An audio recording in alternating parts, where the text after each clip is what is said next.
Welcome to our Saturday simulcast, actually recorded today on a Sunday morning due to some work-related processes. We covered games. Brian was in Brownsburg on Saturday night, and of course, the Purdue football lost in Nebraska. We'll talk about that topic as well. Want to thank our sponsor, and that's the Purdue Union Club Hotel. Had their last regular season watch party yesterday, and we appreciate all that they do for us. And we also want to say that you can subscribe to goldenblack.com. We have a 40-day free trial on there, and it is available. And there's always also gifting opportunities for the holidays for people that want to gift a goldenblack.com subscription. So, Tom, I'm going to start with you. Obviously, an extremely disappointing loss for the Boilermakers yesterday, a 37-27 defeat at the hands of Nebraska in a game that became unraveled early for Purdue, trailing 17-0 in the first quarter. The Boilermakers did, to their credit, fought back, got within a touchdown, but it was a calamity of too many penalties, special teams mistakes, all those things. What say you a day later or nearly 24 hours later after what was a very disappointing loss for the Purdue program?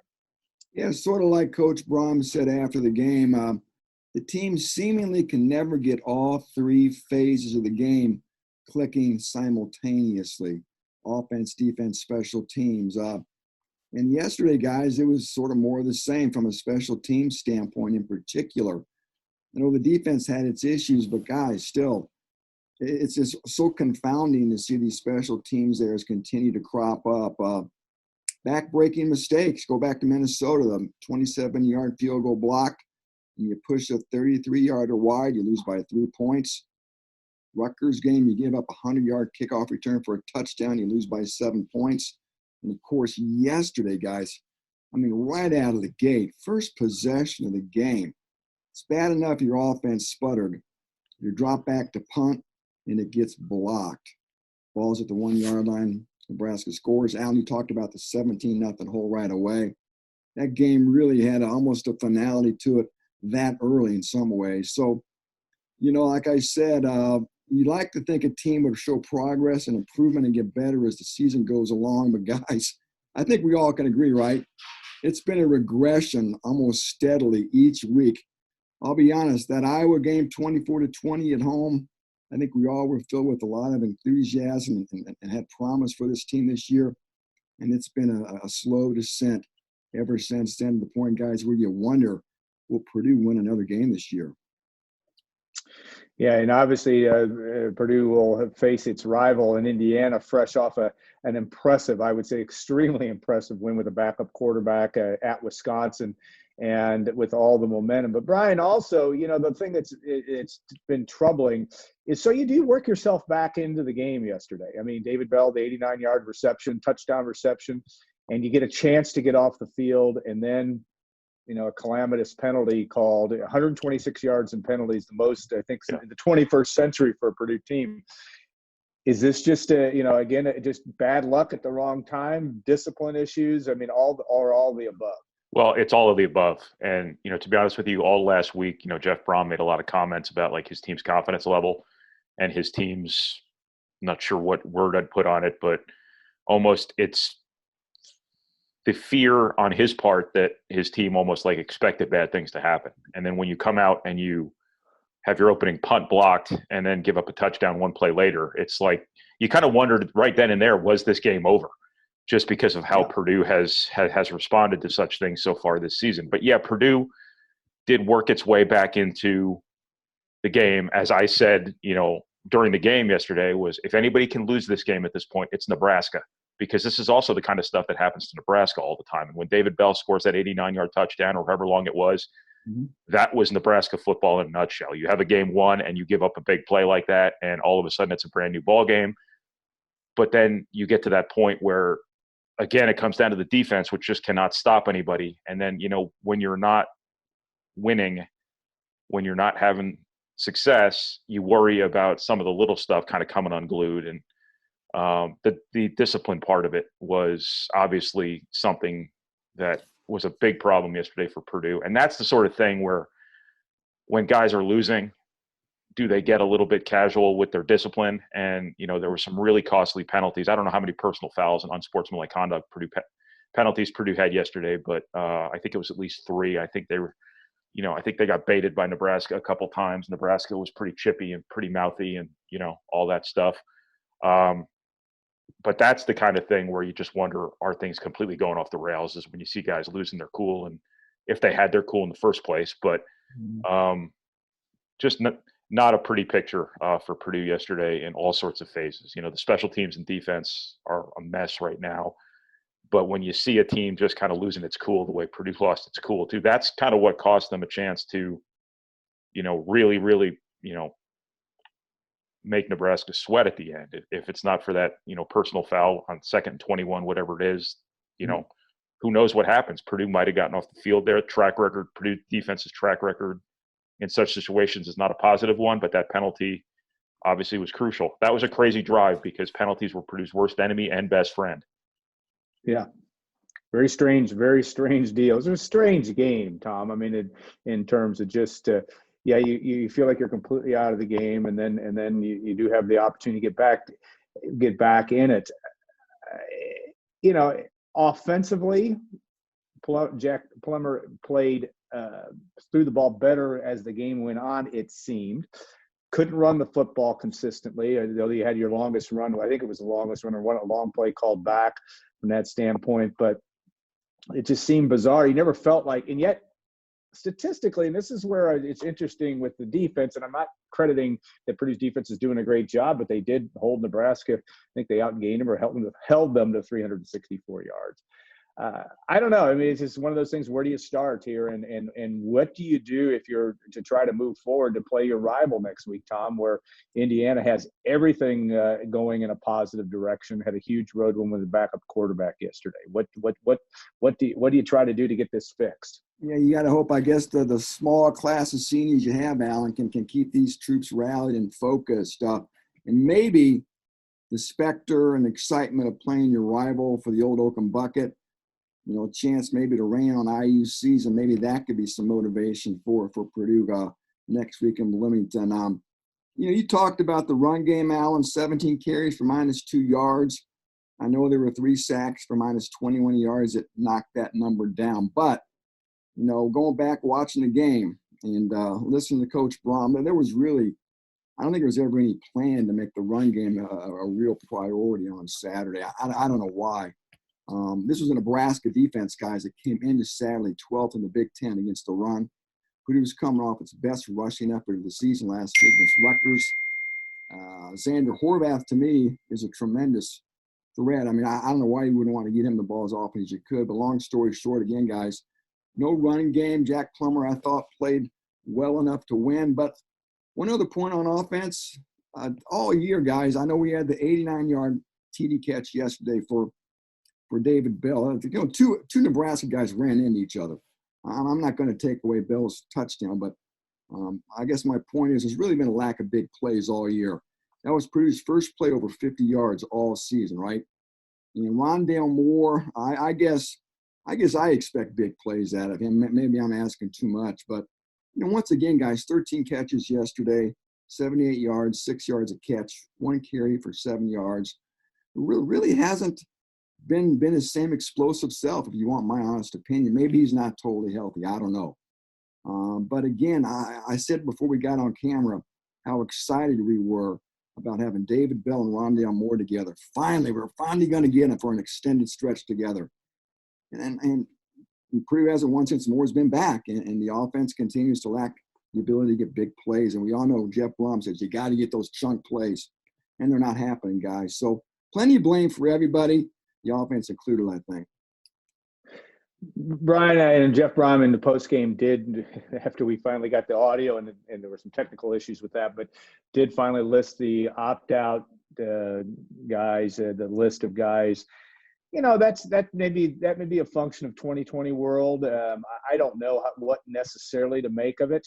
And yet, this is a team it's going to take all of the skill of every coach on that staff to keep it together to face an Indiana team that's going to be highly motivated and is getting every positive thing, every positive accolade thrown its way right now. I mean, these are all factors that I think will be interesting to watch to see how Purdue can make itself competitive next Saturday.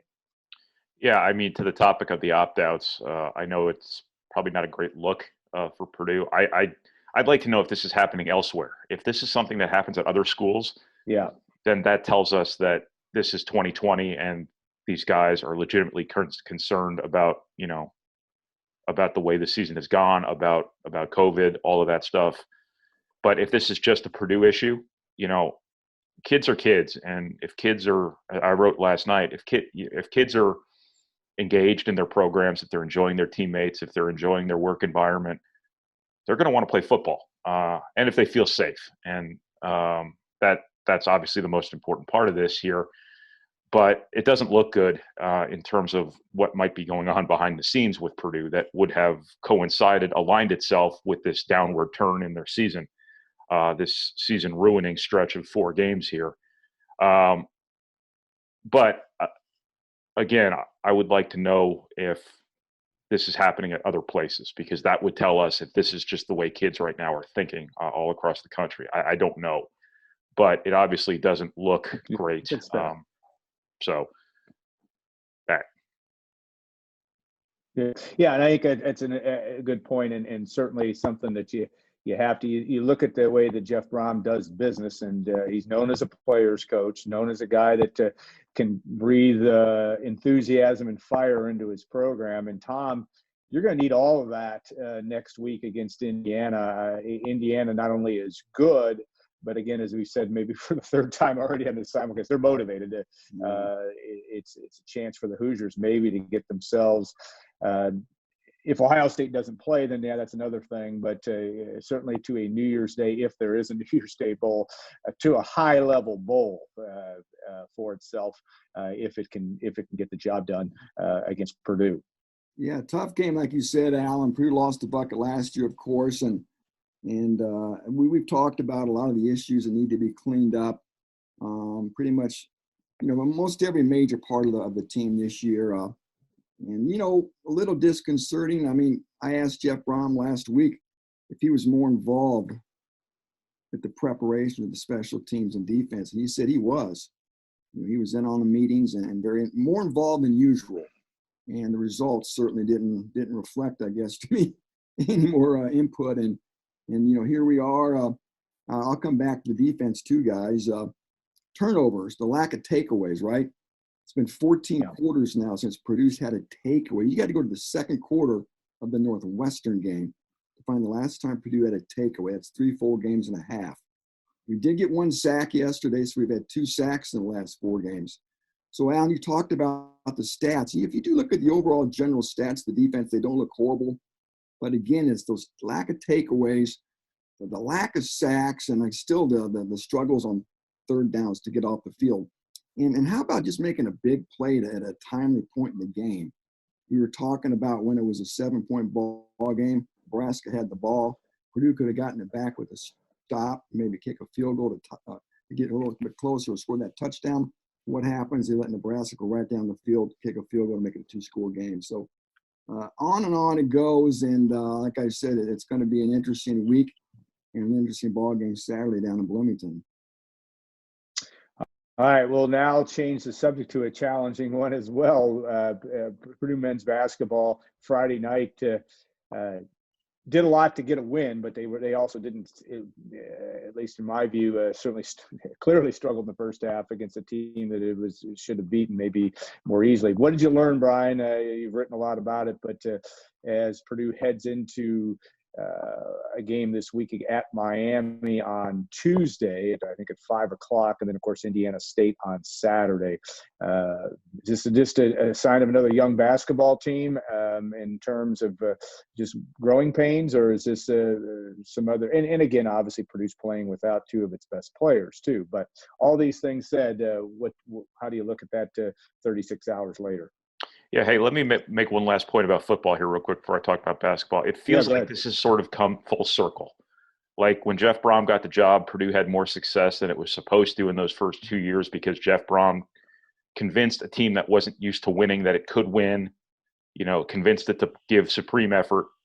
now here you are a couple of years later with a more talented roster, a credit to the job this coaching staff has done in recruiting, that it feels like Jeff Brom and his staff have to convince they can win and has to convince to play hard. Those situations in the fourth quarter where the defense needs to stop, needs to give the offense the ball, and just dies by 1,000 cuts, just cannot get off the field, cannot do anything, just sits there and takes it.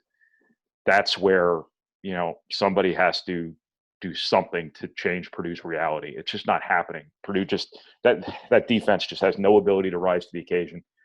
And that's been the most disappointing thing about these last couple of weeks from Purdue's perspective, I'd have to think. To basketball, yes, that game was hideous. I watched a million fouls on Friday night and then a million penalties on Saturday. So if I could claw my eyes out, I would have done that based on the sports I watched. It was a horrible game. Within a 24-hour period. Purdue was bad on Friday night against Valparaiso until it needed to not be bad. Then it kind of figured things out and got the win. But it's to be expected. I mean, this is a team with half of its rotation being guys who haven't played before. You're down two important pieces to your team that has shown up already for Purdue in the results, but it's also not something that's going to easily be escaped, that reality.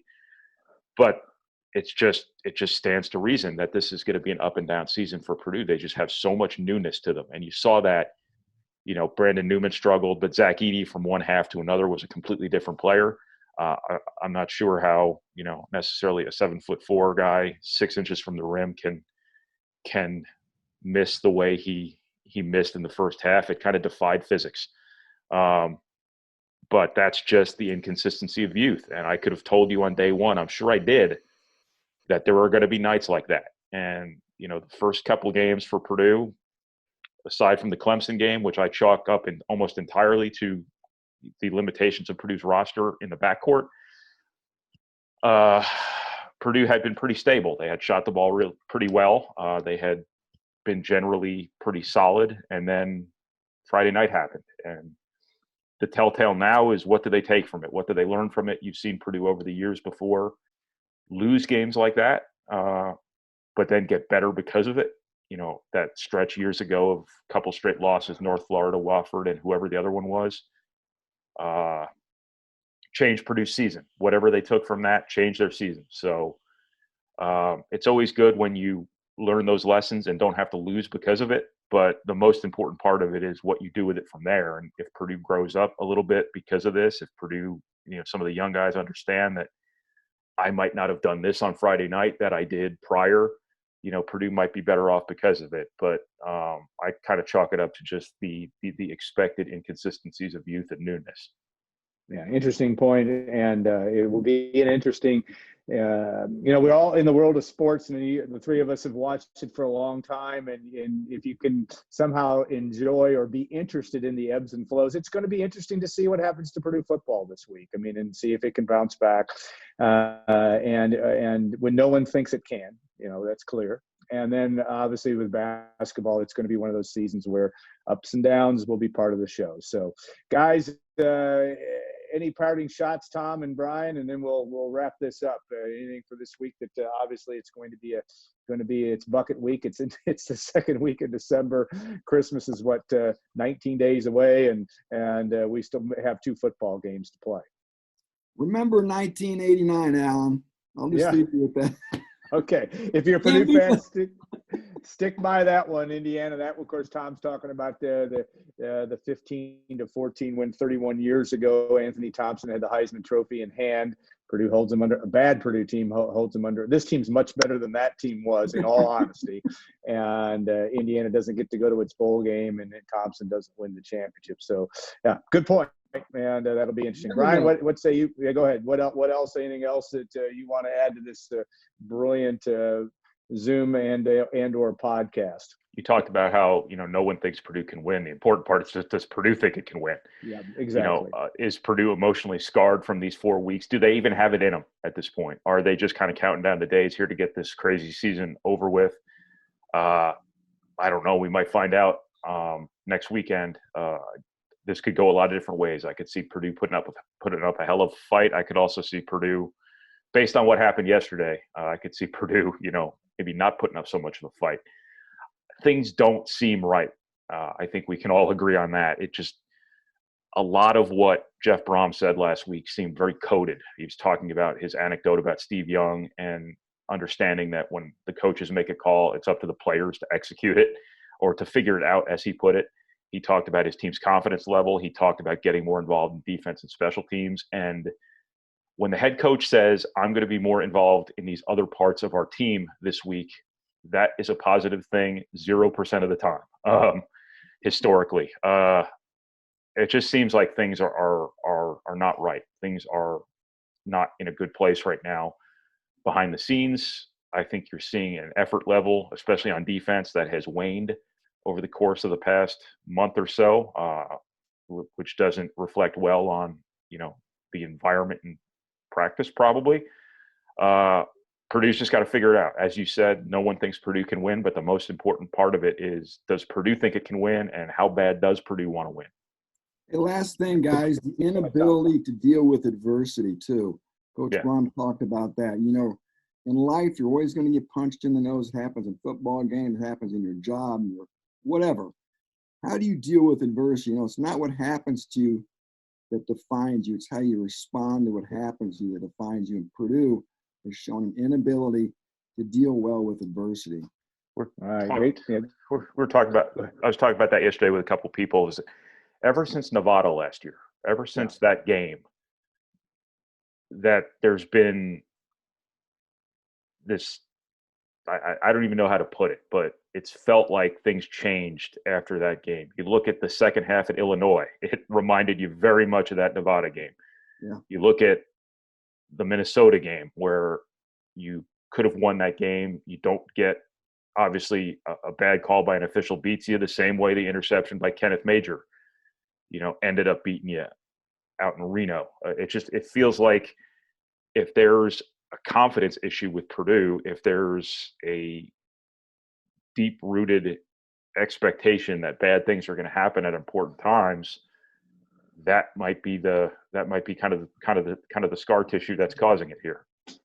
Well, I'll pile on one more time, and that is that, you get a 53-yard field goal by a walk-on kicker at Nevada, and the world's changed. And I think that is a point that you can point to. After you had the game won. I mean, that's the biggest part of it. It's not the field goal; it's the meltdown that led to the field goal. Exactly, and I think that's a thing that you're going to point to. But as Tom, you're dead on. Purdue's got a choice, and we'll see how it deals with that. All right, guys, thanks so much. Always enjoy the conversation online and offline, and we also want to thank you for everyone for listening and watching, and to the Purdue Union Club Hotel for its sponsorship of our Zoomcast. And of course, too, make sure that if you want to get a subscription to goldenblack.com, please do so. We have 40-day free trials out there as well. It's a great holiday gift. We've been thankful for all the people that have continued to jump on board with goldenblack.com. Have a great week, everybody, and we'll look forward to next Saturday. I think we'll have a Saturday simulcast after that Purdue-Indiana football game and men's basketball game. Timing TBA. We'll probably know that here a little bit later today. So thanks so much.